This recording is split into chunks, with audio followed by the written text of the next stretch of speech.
Daniel Noboa fue reelecto presidente de los ecuatorianos con más de 1 millón de votos de diferencia de su seguidora Luisa González. Ya empezó a reestructurar su gobierno, replanteando las estructuras internas de su gabinete presidencial. Pero, ¿cuáles deben de ser las medidas urgentes que debe tomar el primer mandatario para sus primeros 100 días de gestión? Es lo que estaremos poniendo sobre el tapete a continuación. Soy Pedro Clotario Cedeño. Bienvenidas, bienvenidos.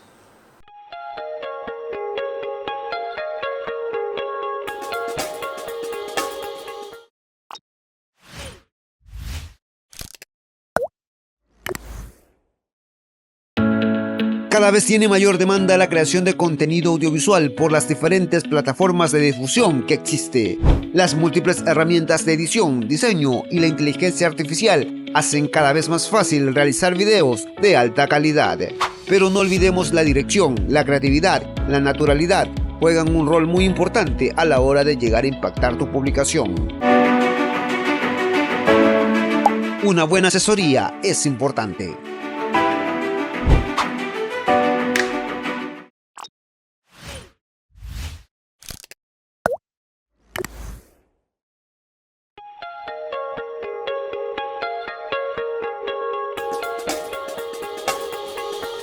Hola, ¿qué tal? Saludos cordiales a todos quienes se suman en estos instantes y se conectan a las plataformas diversas que se transmite el programa propositivo de Maraví sobre el tapete. Invito Te Veo, Escándalo Te Veo, Juve Digital, nos retransmiten por Extreme TV Cable, Cable Familia y por supuesto también a través de YouTube hacemos las retransmisiones de este espacio de opinión. Queremos también empezar saludando a nuestro directo invitado, periodista bastante reconocido, colega, a quien tenemos el gusto de por primera vez entrevistarlo, Fabricio Velas. Muchas gracias. ¿Qué tal? ¿Cómo está, Fabricio? Qué gusto. Qué gusto. Y encantado de Qué tenerlo gusto, acá en este espacio de opinión. Gracias, Pedro Clotario. Un abrazo para usted, para su audiencia. Muy honrado de esta invitación para conversar. Los honrados somos nosotros, Fabricio. Después de que el correísmo ha sido derrotado por 3 ocasiones sucesivas, siendo la última una derrota rotunda, ¿cuál será el destino del correísmo para los siguientes meses o años, Fabricio? ¿Cuál es su lectura? A ver, yo creo que esta derrota, y coincido, esa es la derrota más dura, más fuerte, más contundente que ha sufrido el correísmo, creo que en su historia. Hay que recordar que el correísmo existe desde 2006, cuando nace a través de esto que inicialmente se denominó el Acuerdo País, que era la Alianza País y otros movimientos. Por eso se le decía Alianza País el movimiento de movimientos. Luego tuvimos a un Rafael Correa muy fuerte, ¿no? Liderando la convocatoria en la Asamblea Constituyente, logrando mayoría absoluta en la Asamblea Constituyente, logrando la aprobación de una nueva Constitución, el referéndum ratificatorio, las elecciones de 2009 en la que por primera vez desde el año 79 no hubo segunda vuelta electoral, la consulta popular del año 2011, que fue la famosa metida de mano en la justicia, como el propio Correa la denominó, las elecciones presidenciales de 2013, que fue la victoria más contundente del correísmo, con un Correa que le saca 30 puntos de distancia a Guillermo Lasso y gana en primera vuelta, y logra 100 de 137 legisladores de la Alianza País en la Asamblea.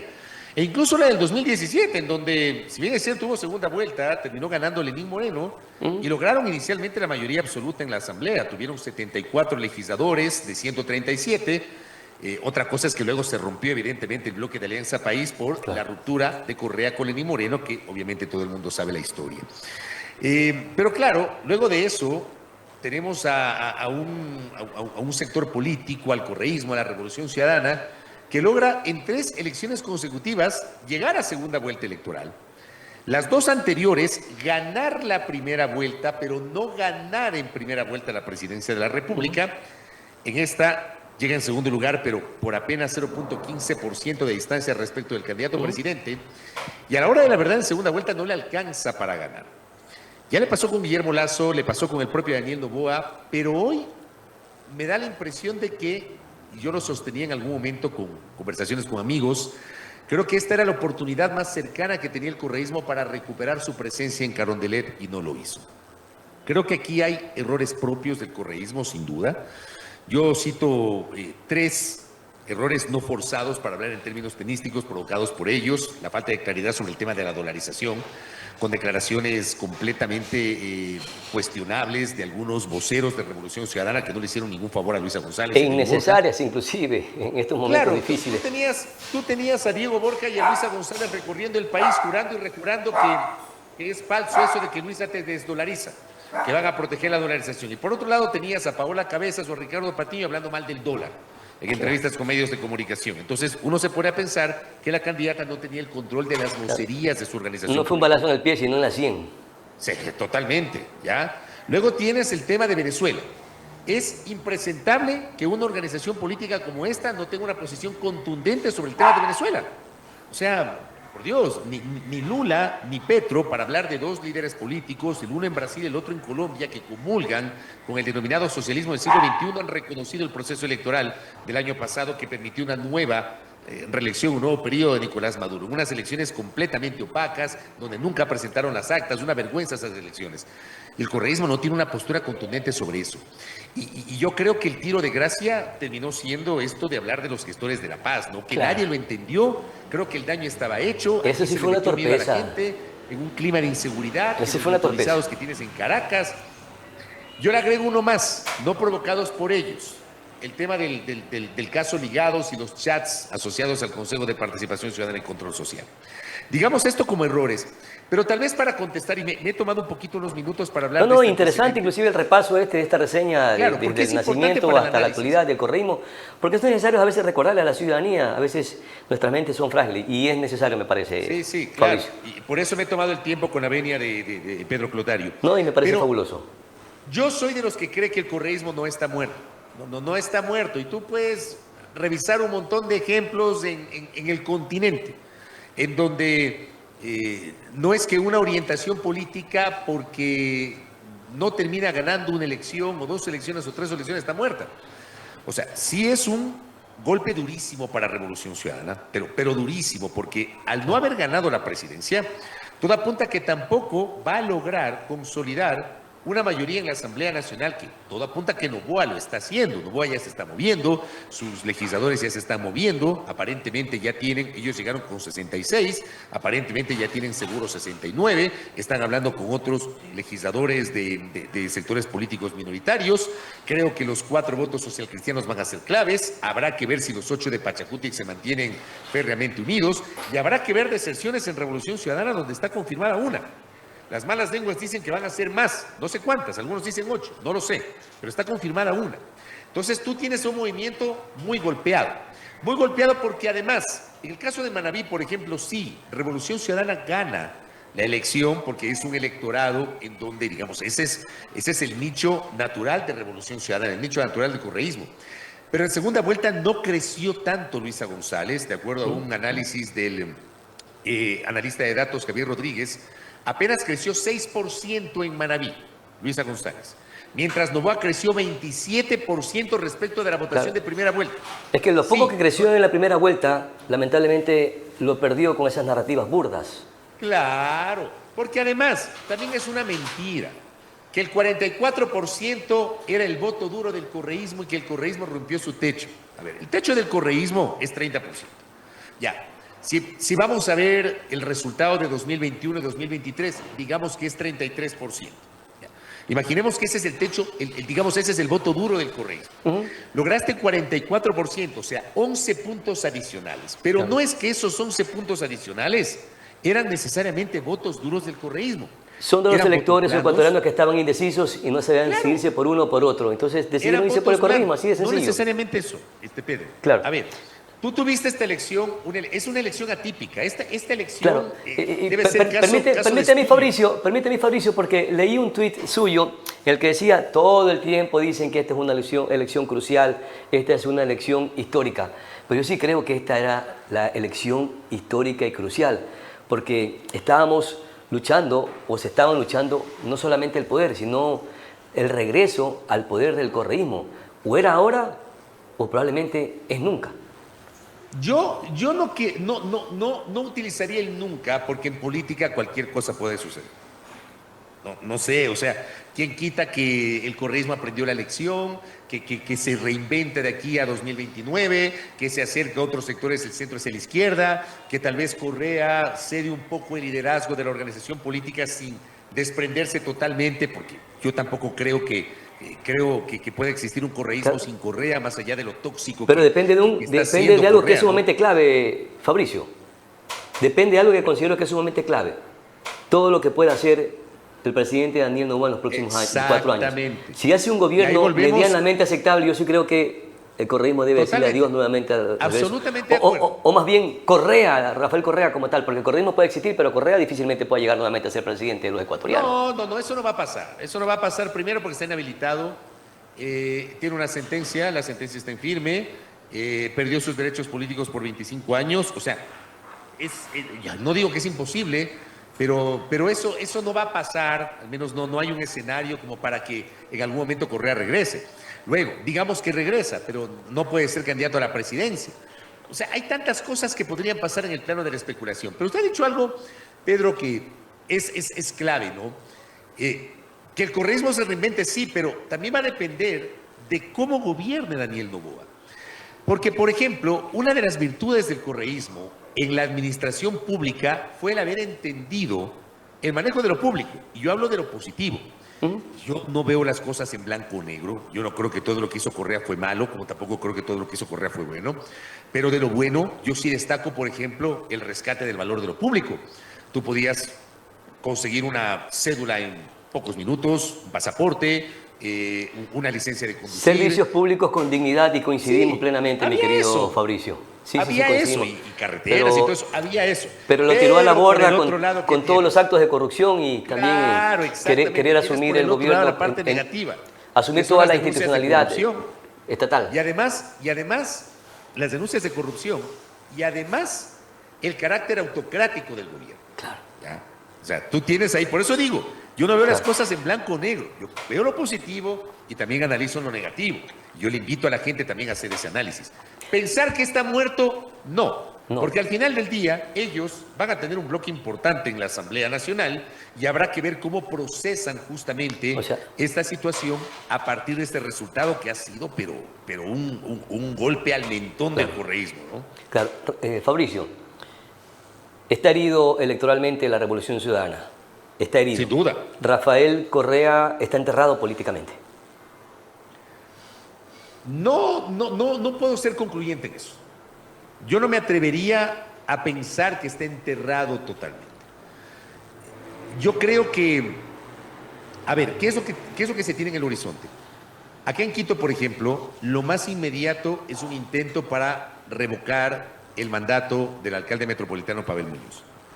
Recién esta semana va a comenzar el proceso de entrega de los formularios al colectivo este que está impulsando aquello y luego se abre un periodo de 6 meses para reunir las firmas. Luego de los 6 meses vendrá la validación. O sea, yo veo que tendremos un último trimestre del año muy movido sobre este tema y este tema puede ser clave, Pedro, puede ser clave. Va a depender mucho de lo que ocurre en estos meses. Yo sí ato, obviamente, la energía, las decisiones que pueda tomar el presidente Noboa. En los primeros 100 días de gestión se marca el futuro de este gobierno. Claro.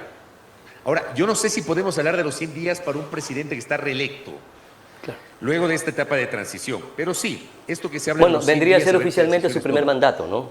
Claro, por supuesto, por Claro. supuesto. Fabricio, Ahora, yo no sé si yo Fabricio... le veo, solamente para cerrar la idea, yo Ya, le por veo favor. este episodio de la revocatoria del mandato, me parece que puede ser clave, ¿ya? Que puede ser, si es que Pavel Muñoz gana el referéndum y no es removido de su mandato, eso le puede dar un aire al correísmo. Pero si Pavel Muñoz pierde el cargo por efectos de la revocatoria, yo creo que ese sí puede ser un golpe muy fuerte de cara a las elecciones seccionales del 2027. Claro, yo creería que debería continuar en su gestión hasta que termine su periodo coincido, alcaldicio. coincido. Y también debe demostrar un poco de madurez este gobierno a no ser perseguidor y más bien buscar coaliciones, alianzas entre los correístas más moderados, los que son radicales, ahí sí es medio complejo. Fabricio, yo no sé cuán importante sea el comportamiento de este nuevo bloque legislativo de la Revolución Ciudadana para mantener la consolidación del correísmo y que se mantenga en el tiempo o sobreviviendo políticamente, o más vivo que nunca políticamente, porque ya empiezan a haber indicios de fricciones o de resentimientos a la interna del bloque legislativo y de la militancia de la Revolución Ciudadana. Y mire que no lo digo yo, sino lo dicen los audios delegados en donde se percibe, se nota que hay un malestar, que todo gira alrededor del líder de la Revolución Ciudadana y que no existan espacios para que políticos jóvenes con buenos perfiles tengan esas grandes posibilidades de tener una carrera política. Lamentablemente, el liderazgo o el cacicazgo o este autoritarismo del presidente de la Revolución Ciudadana o líder de la Revolución Ciudadana haga que estos jóvenes políticos sean políticos fusibles. ¿No cree que por ahí puede girar este tema de la consolidación o no del correísmo? A ver, el correísmo tiene un grave problema dentro de la serie de inconvenientes, de problemas internos que tiene uno muy grave, que es la falta de autocrítica. El no asumir o el no reconocer determinados temas. O sea, por ejemplo, en el tema de los chats o el tema de los audios atribuidos al señor Augusto Verduga. Trataron de hacerse los locos porque esto estalló obviamente en el último tramo de la campaña. Sin embargo, yo había leído algunos militantes que son muy activos en redes cuestionando este tema y diciendo que luego de las elecciones, pase lo que pase, ganen o pierdan, este tema tiene que ser materia de un análisis porque genera una suerte de incomodidad. Lo que usted dice, Pedro Putario, es así. O sea, genera un ambiente de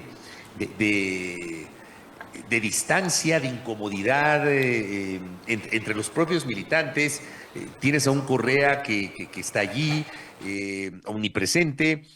Yo no cuestiono el tema de las decisiones de partido, ¿no? Pero sí cuestiono, y me parece grave, pero muy grave, el escuchar cómo querían tomarse algunos organismos de control, la superintendencia de bancos, la Defensoría Pública, querían tomarse algunas instituciones, la propia Fiscalía General del Estado. Entonces son cuestiones haber quemado documentos importantes en el proceso para la designación o delegación del próximo Contralor General del Estado. Por Eso ejemplo, es gravísimo, mi querido Fabricio. Pero claro. Estaban actuando al margen de la ley. Están, es por... a ver, sin querer decir como una estructura mafiosa. Yo veo ahí, por ejemplo, que efectivamente puede configurarse algunos delitos establecidos en el Código Orgánico Integral Penal. Me espeluzna el ver que un actor político graba todo. O sea, graba las conversaciones, graba las reuniones, tiene grabadas las notas de voz. O sea, me parece tan espeluznante esto, tan surrealista. Pero ¿no crees que este era el modus operandi del correísmo desde siempre? ¿Se acuerda de los pati videos?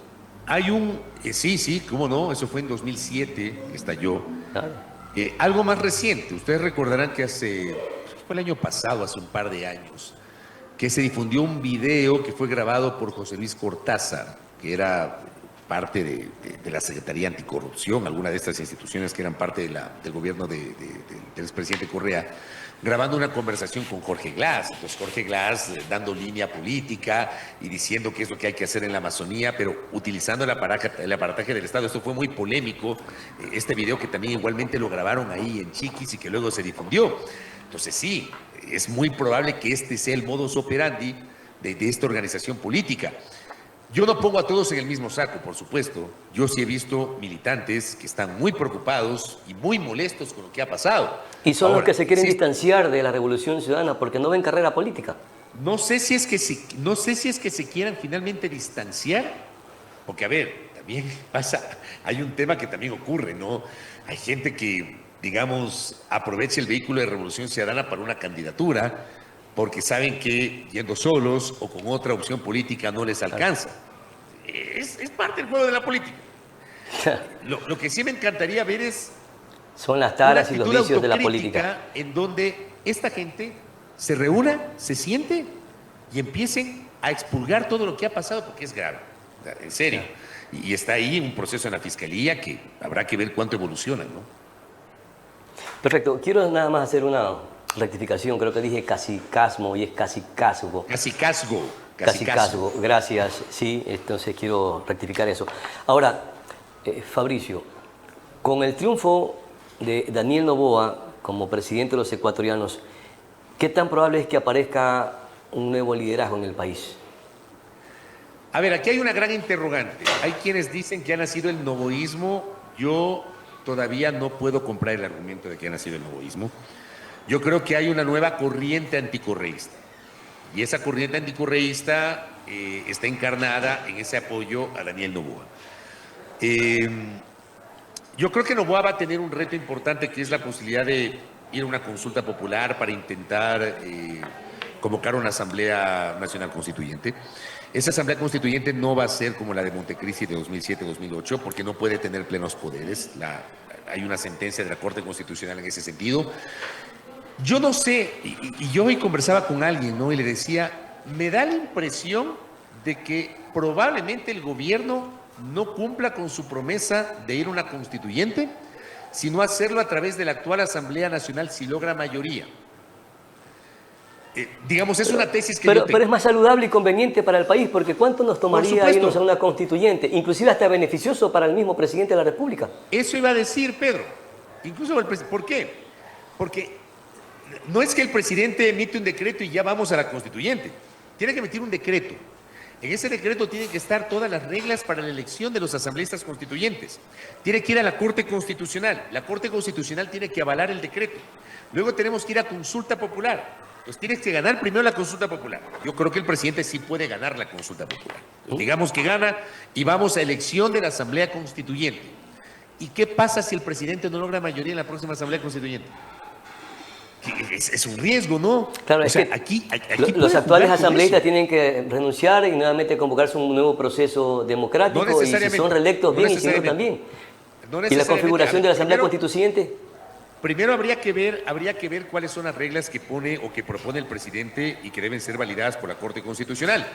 Yo le recuerdo, Pedro, que si es que hay una nueva Asamblea Constituyente, como ofreció el presidente Noboa, no puede ser de plenos poderes. Por ejemplo, la del 2007, que se instaló el 30 de noviembre en Montecristi, automáticamente dispuso la cesación de la Asamblea del Congreso Nacional en noviembre del año 2007.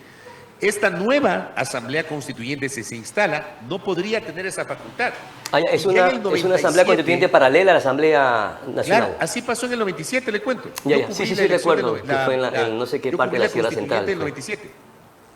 Sí, y correcto. en la Constituyente del 97 coexistieron el Congreso Nacional con la Asamblea que sesionó en Sangolquí. Entonces, no necesariamente es que la Asamblea va a cerrar, pero como digo, habría que esperar a ver cuáles son las reglas que propone el presidente Noboa y que deben pasar por el filtro de la Corte Constitucional. Y luego, vamos a suponer que tenemos constituyentes, se instalan, elegimos a los constituyentes y se instalan. Serán 6, 8 meses y luego tenemos que ir a un referéndum ratificatorio de la nueva Constitución. ¿Y qué pasa si en un año y medio el presidente no tiene el mismo nivel de popularidad o de calificación positiva de gestión? O sea, tienes un montón de riesgos en esto, un montón. O sea, no es tan sencillo como se ha planteado. Claro. Tiene que sopesar eso entonces el gobierno nacional, sobre todo el presidente de la República. Y entre lo urgente y lo importante, ¿cuáles deben de ser las medidas que debe adoptar este gobierno, justamente en lo que le decía hace pocos instantes, para los primeros 100 días de gestión? Más allá de la constituyente. Yo creo que el gobierno tiene que dar señales contundentes en serio. En materia de seguridad. Tema de seguridad. O sea, es un tema gravísimo lo que estamos viviendo. No estamos seguros. Manabí, por ejemplo, su provincia, Pedro, está enfrentando una situación muy compleja. Lo que pasa en Manta es muy complicado, ¿no? Yo creo que ya debemos pasar a acciones muchísimo más contundentes en el combate contra la inseguridad. Y por otra parte, el tema de la economía, porque, digamos, hay problemas económicos, hay falta de empleo. Hoy día estuvieron 2 ministros de Estado en el hospital Carlos Andrade Marín, que es el más grande del Seguro Social aquí en Quito, y la gente protestó porque no hay medicinas. O sea, esas son urgencias que tiene que enfrentar el gobierno.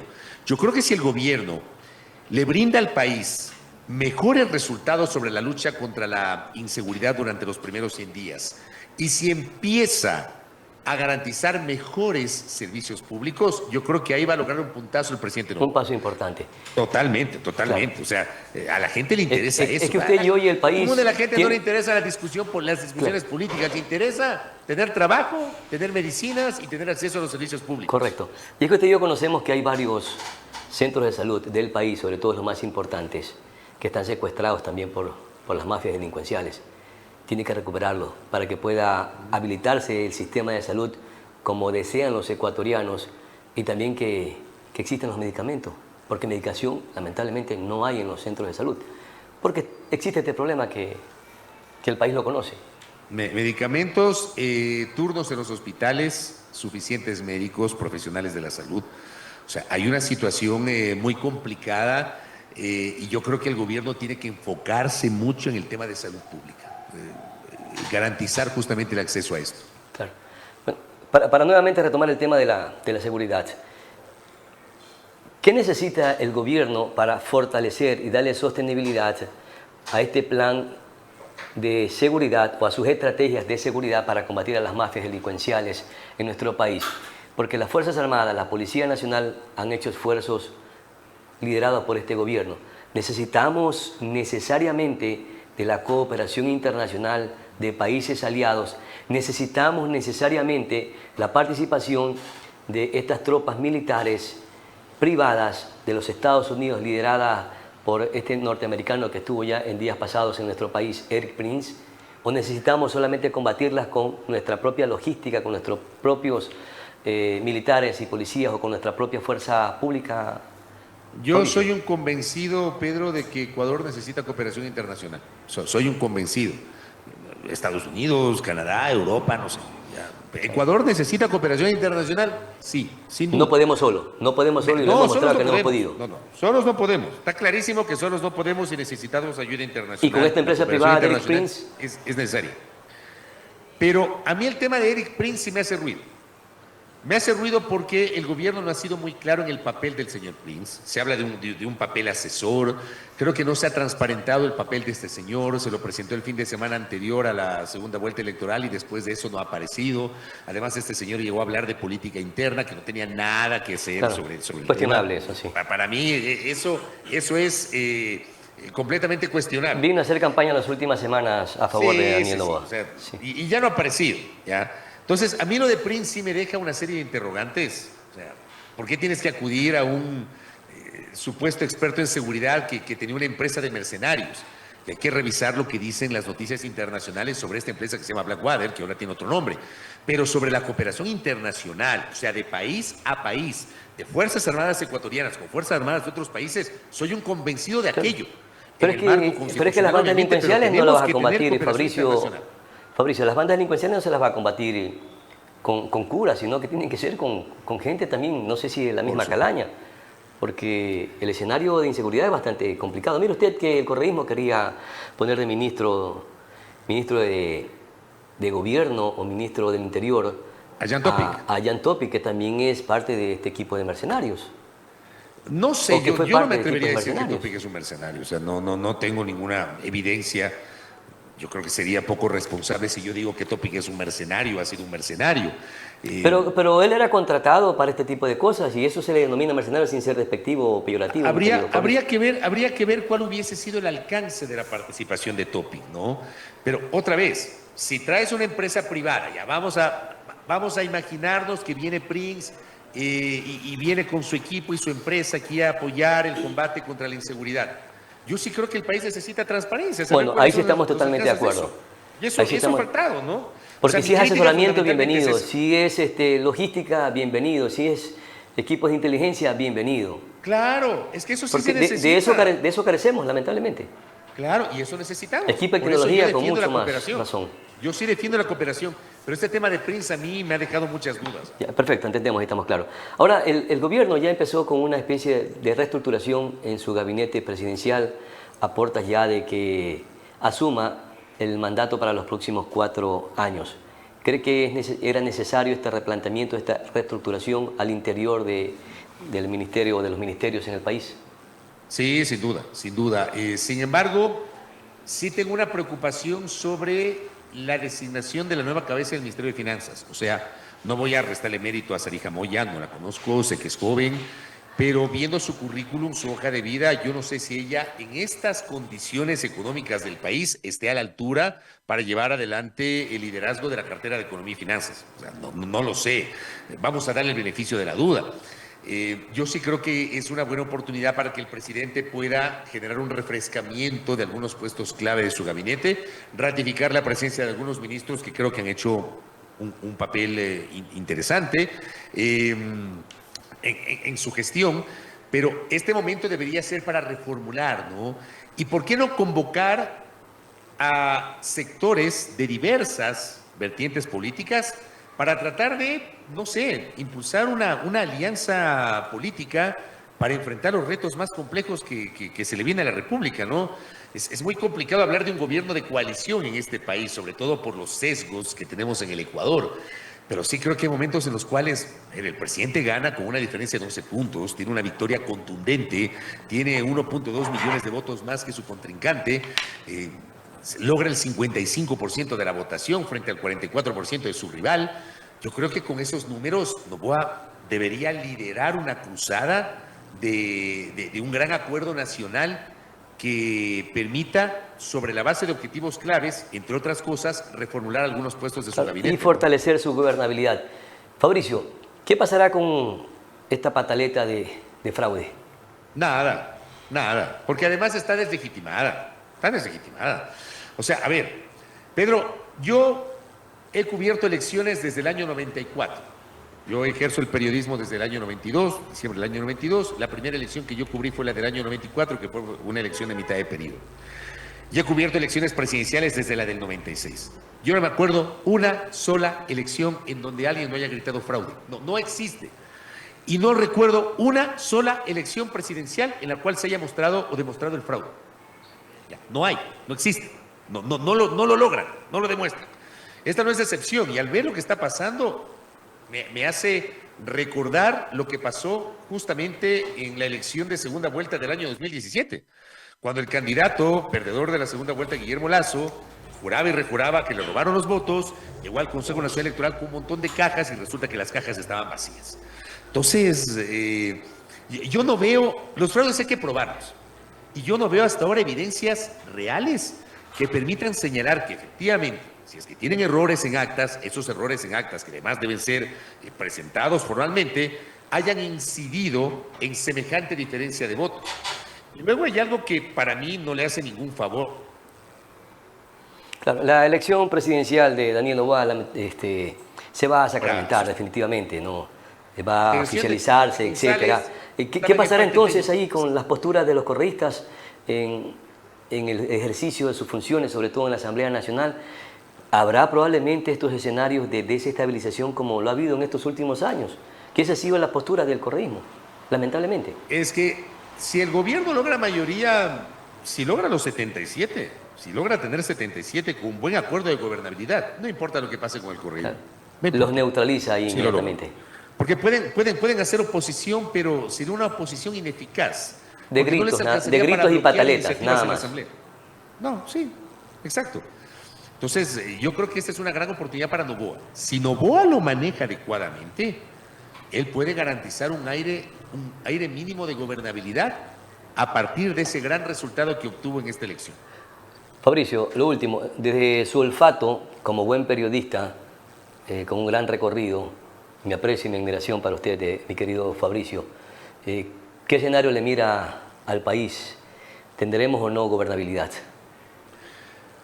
Como digo, Pedro, si el presidente Noboa juega adecuadamente sus cartas, si entiende que ya pasó la elección y que es el momento de gobernar, que ya no está en el periodo de transición, sino que ahora tiene un periodo de 4 años, si comprende que es el momento de buscar conciliación con diversos sectores de la sociedad, de la política, la academia, la economía, el empresariado, etcétera, yo creo que puede haber un buen ambiente de gobernabilidad independientemente del que el correísmo le haga oposición. Claro.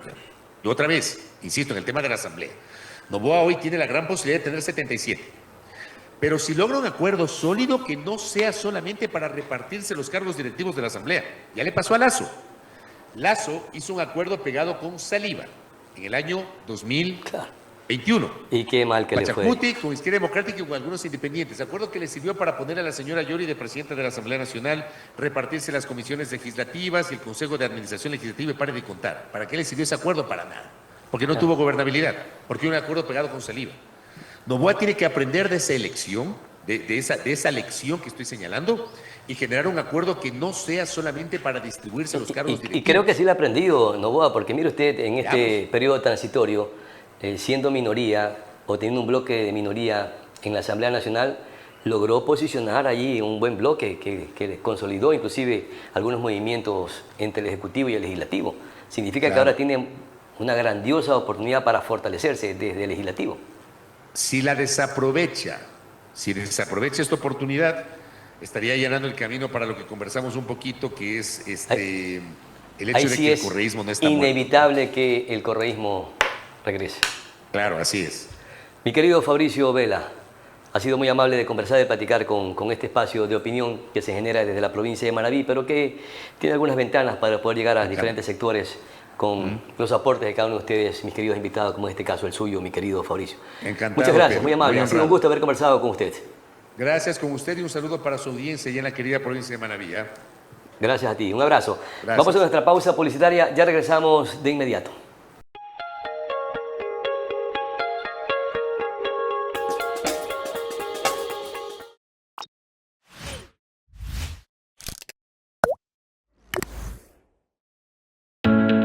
Cada vez tiene mayor demanda la creación de contenido audiovisual por las diferentes plataformas de difusión que existe. Las múltiples herramientas de edición, diseño y la inteligencia artificial hacen cada vez más fácil realizar videos de alta calidad. Pero no olvidemos la dirección, la creatividad, la naturalidad juegan un rol muy importante a la hora de llegar a impactar tu publicación. Una buena asesoría es importante.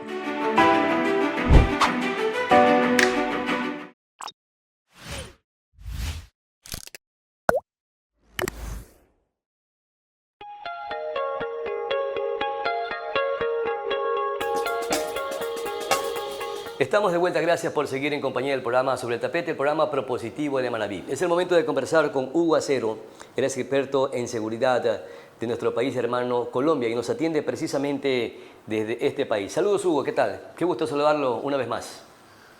Pedro, buenas noches y gracias por la invitación.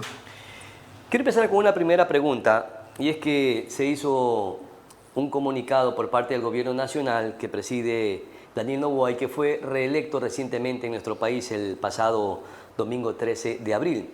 Y entre otras cosas, dice este comunicado, el gobierno de Ecuador ha anunciado con preocupación que hay una gestación de magnicidio y en donde también se comentan que se provocarían actos terroristas y manifestaciones violentas en las calles. Y le pregunto, Hugo, ¿cuánta preocupación debemos tener los ecuatorianos con esta publicación y que presuntamente son terroristas o vinculados a las mafias y a los carteles que provienen de México? Bueno, la verdad que he venido trabajando como servidor público, secretario de Seguridad de Bogotá durante más de 10 años y medio, y a mí me tocó las épocas duras del terrorismo de las FARC y también del narcotráfico, y eso hay que ponerle cuidado. Cuando se hacen este tipo de amenazas, lo que un servidor público debe hacer es tomarlas seriamente. Y el Estado debe tomarlas de manera seria, porque si no se toman de esa manera y suceden hechos donde no solamente posiblemente las víctimas sean servidores públicos o atentados a instituciones, sino que terminan en medio de estos atentados terroristas ciudadanos muertos, pues hombre, definitivamente esa negligencia por no atender ese tipo de amenazas, esa negligencia la paga muy fuertemente el Estado.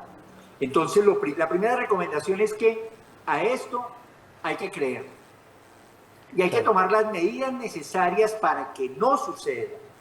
Desafortunadamente estamos ante hechos posibles de terrorismo que son en muchos casos difíciles de controlar. Se pueden disminuir, pero se requiere de mucha acción integral del Estado, particularmente en temas de inteligencia, investigación criminal y un elemento importante, la participación amplia de los ciudadanos. porque sin la participación de los ciudadanos es muy difícil prevenir un atentado terrorista.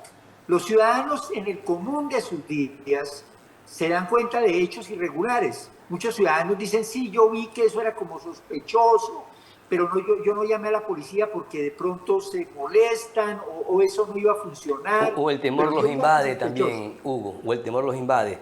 A propósito de este anuncio del Gobierno Nacional, sustentado en una advertencia que hizo el Servicio de Inteligencia de las Fuerzas Armadas del gobierno de este país, sin embargo, la presidenta de México ha desechado esta posibilidad.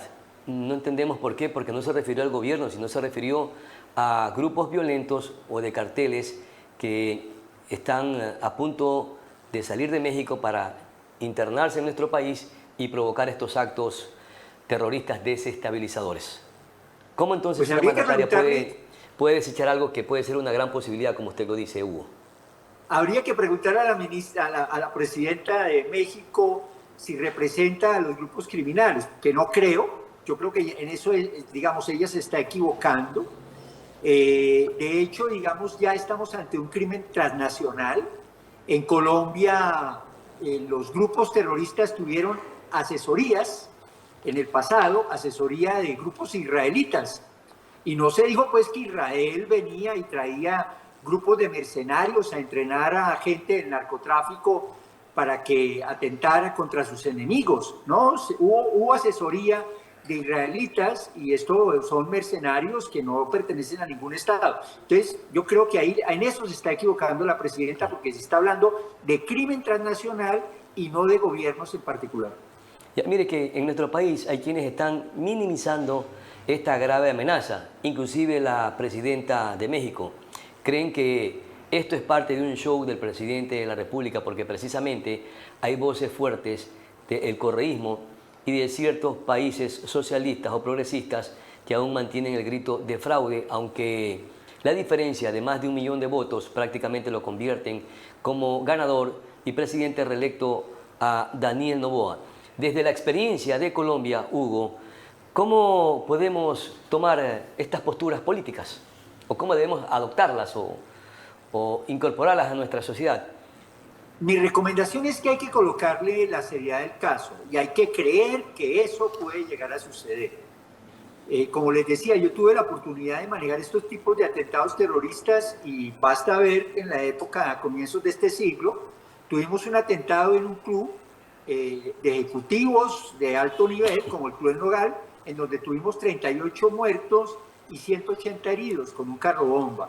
Y así tuvimos muchos atentados, inclusive el día de la posesión del presidente Uribe, en el año 2002, tuvimos atentados con rockets y eso nos provocó cerca de 30 muertos, asesinatos por esos atentados terroristas. Ese día de la posesión del presidente, varios heridos, inclusive rockets que cayeron cerca a la Casa de Nariño y otro cayó precisamente cerca al Congreso, el día de la posesión, a pesar de todas las medidas. Yo creo que eso hay que ponerle cuidado. Y en ese atentado, Hugo, ¿ya hubo advertencia, hubo alarma? No, pues desde el primer momento. Yo recuerdo las frases del Mono Jojoy, líder de la guerrilla, cuando se acabó los diálogos de Caguán, y él dijo, vea, nos vemos en Bogotá. Esa sola palabra, esa sola frase de nos vemos en Bogotá, de un líder guerrillero como el Mono Jojoy, pues para nosotros era una alerta, y es que el Mono Jojoy no venía a Bogotá a hacer compras, no, era básicamente vamos a hacer acciones militares y terroristas en Bogotá, y eso lo hicieron. Y de esa experiencia de Colombia, entonces, esta amenaza, esta alerta de magnicidio, hay que tomársela bien en serio.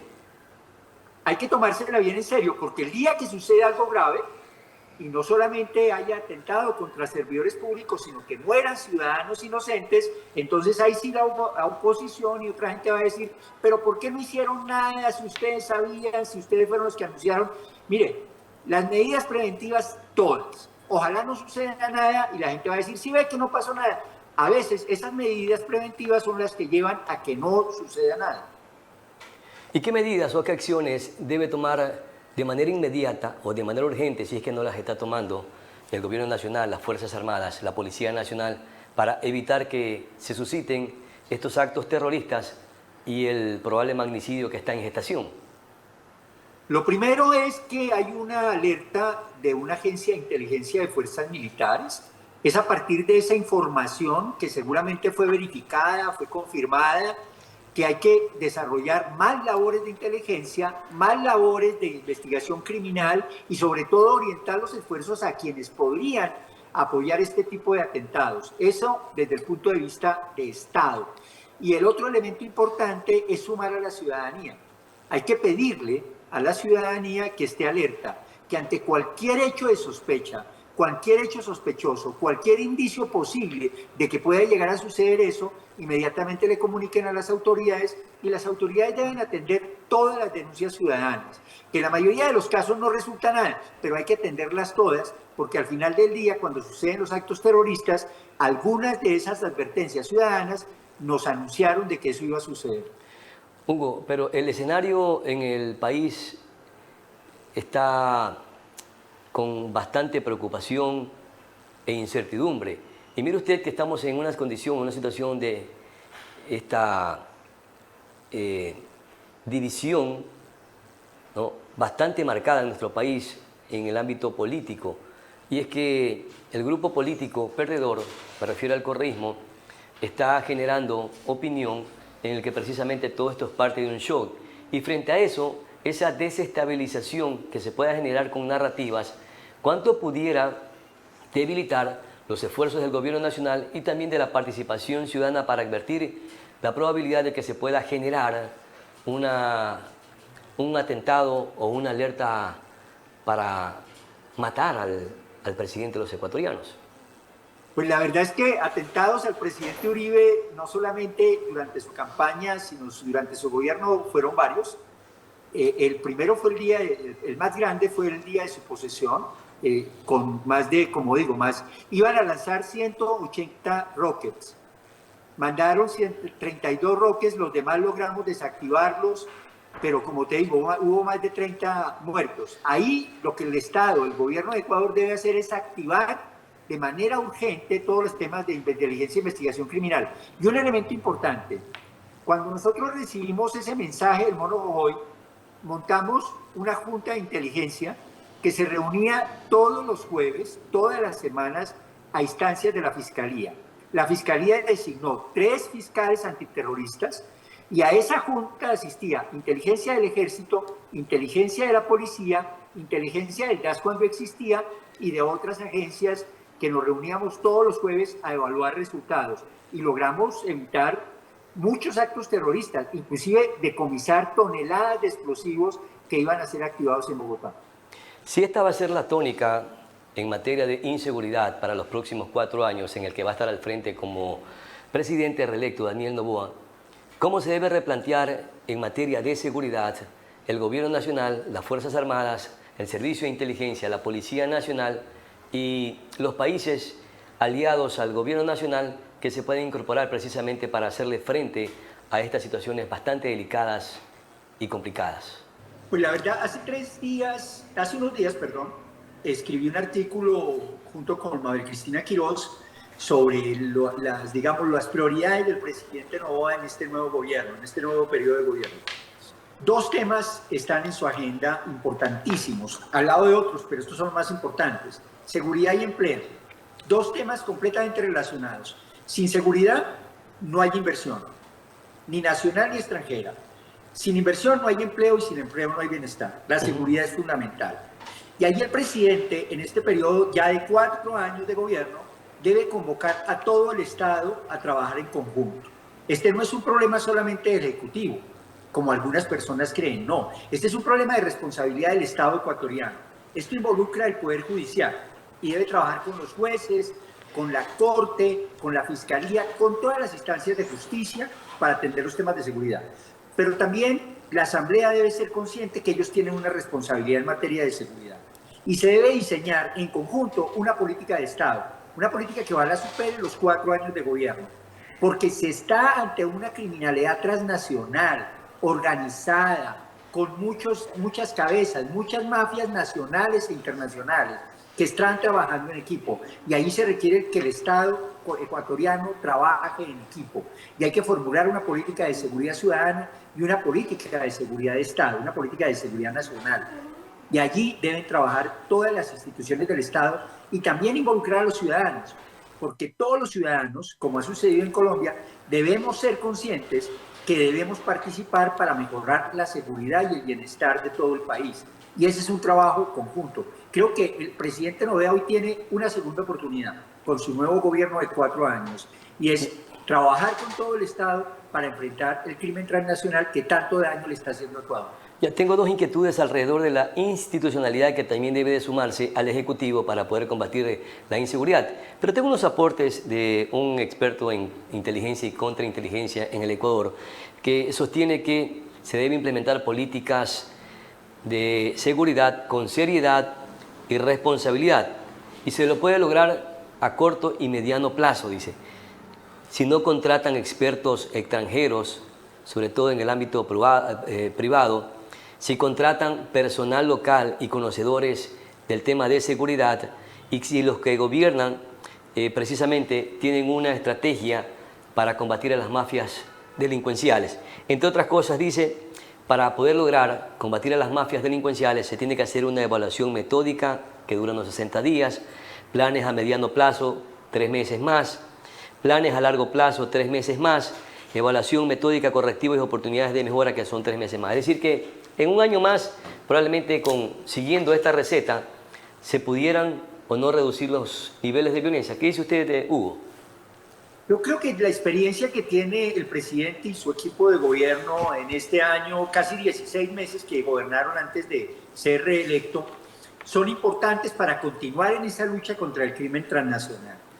Y es importante lo que ha venido haciendo Ecuador, buscando alianzas estratégicas con Estados Unidos, con países de Europa, con países de la región. Es increíble, y lo digo no solamente por Ecuador, es increíble que tengamos problemas tan graves en nuestros países y no haya una alianza estratégica entre Colombia, Ecuador y Perú.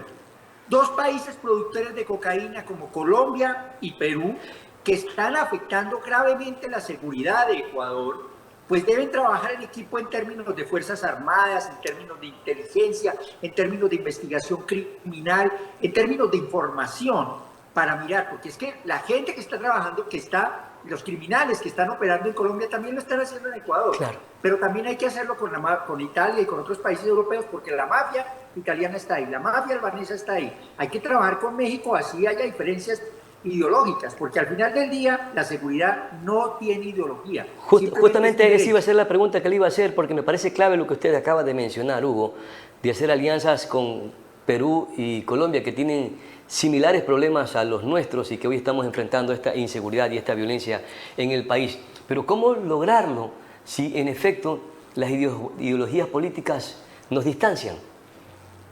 Hombre, la verdad es que la seguridad no es ni de derecha ni de izquierda, simplemente la seguridad es un derecho que tenemos todos los ciudadanos y los estados deben garantizar. Y ojalá el presidente Petro, ojalá la presidenta de Perú y ojalá el presidente de Ecuador se sentaran por encima de sus diferencias políticas. Desafortunadamente nuestro presidente, en el caso colombiano, ni siquiera ha querido reconocer el triunfo del presidente Noboa. Reconoció rápidamente el triunfo de Maduro. Inclusive Petro dijo algunos disparates que no tenían razón de ser ni han existido acá en nuestro país. No sé quién lo está asesorando al presidente colombiano, pero dijo algunas torpezas, algunas estupideces, no, pues como el respeto de la investidura de Petro. Tiene muchas torpezas, como usted lo acaba de decir. Claro. Ahora, nuevamente volviendo a lo que usted mencionó y del artículo que escribió, ¿en qué medida puede aportar el legislativo que probablemente, así como están las cosas encaminándose, vaya a ser que el presidente Daniel Noboa obtenga una mayoría en la Asamblea Nacional? ¿Qué aportes debe de hacer este segundo poder del Estado para que se sume al trabajo y se combata con frontalidad, con rigurosidad a las mafias delictivas? Los congresos, de manera particular, pues pueden legislar en temas de terrorismo, por ejemplo, en temas de lavado de activos, en temas de expropiación de bienes mal habidos de estos delincuentes, porque si algo le duele a esos delincuentes es que les quiten las fortunas y las cuentas, se las embarguen y les quiten los recursos. Eso es lo que les duele. Y para eso se necesitan realmente unas leyes expeditas para que las autoridades judiciales puedan hacer su trabajo, pero también las de investigación criminal. Hay algunas leyes que inclusive se han instrumentado en la Asamblea Nacional alrededor de lo que usted menciona, pero al parecer son frágiles. Pues es que eso hay que fortalecerlo. O sea, si no le damos dientes, si no le damos fuerza al Estado para que pueda enfrentar a las grandes mafias, va a ser muy difícil.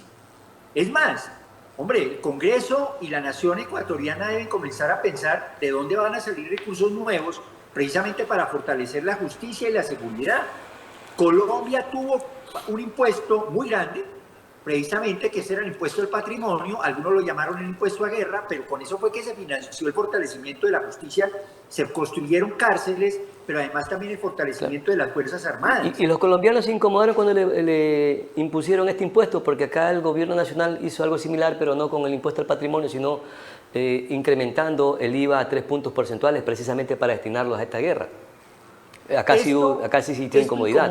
Es completamente innegable que incomoda, pero en el caso colombiano, desde luego hubo una discusión amplia con los sectores económicos y finalmente el presidente, con la anuencia de algunos de ellos, no de todos, se logró imponer este impuesto al patrimonio y se lograron importantes recursos. Colombia en los últimos 22, casi 23 años ha invertido cerca de 160.000 millones de dólares. ¿Cuánto ha recibido del gobierno norteamericano en el Plan Colombia y todo? Cerca de $15.000 en esos 22 años. O sea, Colombia ha tenido que invertir 10, 11 veces más de lo que corresponde en fortalecimiento de seguridad y justicia. Y todavía nos falta. La verdad, todavía nos falta porque tenemos los problemas que hace algunos años se han estancado, pero siguen siendo problemas muy graves en el caso de la violencia y la delincuencia en Colombia. Desde el Poder Judicial, ¿qué se debe esperar para que también se sume al combate a la delincuencia y para evitar que exista impunidad? No solamente hay que seguir construyendo las cárceles que propuso y que está ejecutando el presidente Noboa, eso hay que terminarlo, sino que seguramente hay que construir otras más. Y para eso se requieren recursos porque eso hace parte de la justicia. Las autoridades detienen a los delincuentes y no tienen dónde meterlos. Y donde los meten, los delincuentes le están gobernando las cárceles. Pues así no va a ser posible porque esos delincuentes van a seguir delinquiendo desde la cárcel. El Estado debe recuperar las cárceles. Eso desde el punto de vista de justicia, de una unidad operativa.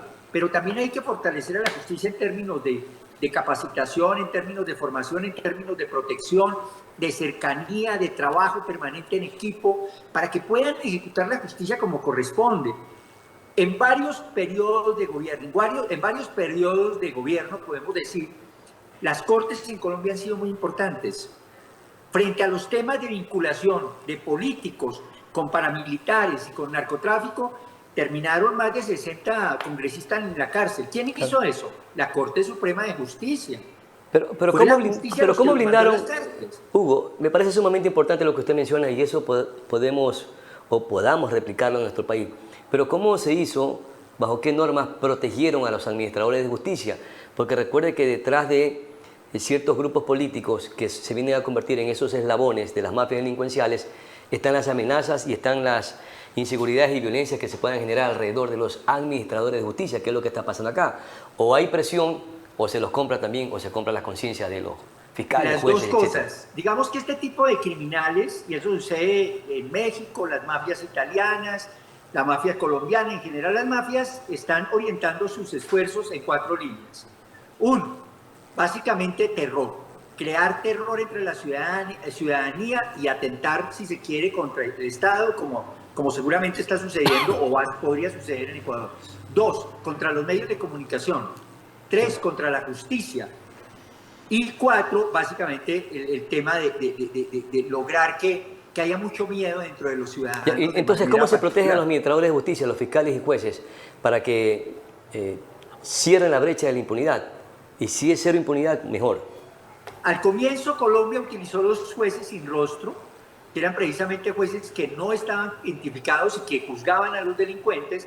Esa política duró unos pocos años, pero luego se hizo un proceso de fortalecimiento muy fuerte de la justicia y sobre todo se les dio garantía a los jueces para que de manera abierta y presentando la cara pudieran juzgar.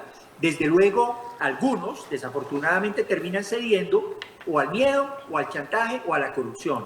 Y algunos terminan beneficiando a los delincuentes, no todos. Afortunadamente en Colombia, y diría que en Ecuador, la gran mayoría de jueces, fiscales y gente de la Corte y de la Justicia son gente honrada y trabajadora. Mi querido Hugo, en los próximos 4 años de mandato de Daniel Noboa, si logra aplicar estrategias de seguridad medianamente aceptables, ¿serán suficientes para combatir la inseguridad, para devolverle la paz y la tranquilidad a los ecuatorianos y sobre todo disminuir de manera considerable, ostensible, la violencia en el país? La verdad es que el esfuerzo que haga el presidente Noboa, el gobierno y las demás instituciones del Estado ecuatoriano, el Poder Legislativo y el Poder Judicial, son importantes para avanzar. Pero tenemos un grave problema con relación al tema de los narcóticos. Y es que, primero, no se van a legalizar en 4 años. Segundo, Colombia finaliza este gobierno ya no con 253.000 hectáreas de coca sembradas, sino posiblemente con 300 o 350.000 hectáreas sembradas, y vamos a pasar las 3.000 toneladas métricas de producción. Entonces, eso va a estar presente. Pero un Estado fuerte en materia de seguridad y en materia de justicia disuade fuertemente el accionar de los criminales en el territorio ecuatoriano. Y para eso se requieren alianzas estratégicas con otros países productores. ¿Y qué se necesita qué se necesita en efecto para controlar las fronteras, para que se evite el paso de la droga a nuestro país? Debe controlarse las fronteras, los puertos, aeropuertos, debe hacerlo con frontalidad, con rigurosidad. Trabajos conjuntos entre Fuerzas Armadas de Colombia, que incluye fuerzas militares y de policía, Fuerzas Armadas en las fronteras correspondientes con Colombia, pero también con Perú. Pero otro elemento importante que el presidente Noboa ha venido desarrollando, y es lograr que los Estados Unidos, como ya el gobierno mexicano también lo aceptó, acepte la cooperación en inteligencia y la cooperación militar que le está ofreciendo los Estados Unidos. Hombre, tener la base de Malta, tener otras bases que permita que eso disuada la salida hacia otros territorios de la droga colombiana o de la droga peruana. Hay que apuntar a eso. Yo creo que hay que hacerlo. ¿Y la tropa militar del empresario Eric Prin debe ser un aliado de Ecuador o no? Porque son mercenarios. Bueno, hay diferencias. Yo tengo mis temores sobre ese tipo de acciones que no son entre estados, porque eso puede terminar un poco mal. En Colombia terminaron también mal, sobre todo porque las alianzas se hicieron por fuera de la propia institucionalidad, y yo creo que eso hay que tenerle cuidado. Son mejores las alianzas y la cooperación con los Estados Unidos, con toda la información que tiene los Estados Unidos en términos de inteligencia, en términos de información y sobre todo en términos de capacitación del personal que pueden hacer este tipo de fuerzas al personal nacional en el caso de Ecuador. Perfecto, mi querido Hugo. Con esos países. Perfecto, mi querido Hugo Acero, como siempre ha sido usted muy amable de conversar con este espacio de opinión, sus aportes sumamente importantes y válidos, inclusive hasta para que sean considerados por el gobierno nacional para que se puedan incorporar y que sean insumos o parte de las estrategias que se pudieran incorporar precisamente para combatir a las mafias narcodelictivas, que se disminuya la violencia en nuestro país, que se logren cristalizar y concretar estas alianzas o estas cooperaciones internacionales. Y también me quedo con lo último, había que revisar si existe o no la posibilidad, si conviene o no realizar estos acuerdos con empresas privadas, aunque tengan experticia en combates a grupos terroristas, pero tenemos que mirar y decidir por lo que más le convenga a los ecuatorianos para que no generemos más violencia, sino todo lo contrario, para que se disminuya y provoquemos lo que todos anhelamos, que exista seguridad, inversión, generación de empleo y que todo eso se vea reflejado en las mejoras de los servicios en las instituciones públicas del país. Soy Pedro Clotario Cedeño, aprendiz de todo, maestro de nada. Es mi palabra. Hasta la próxima.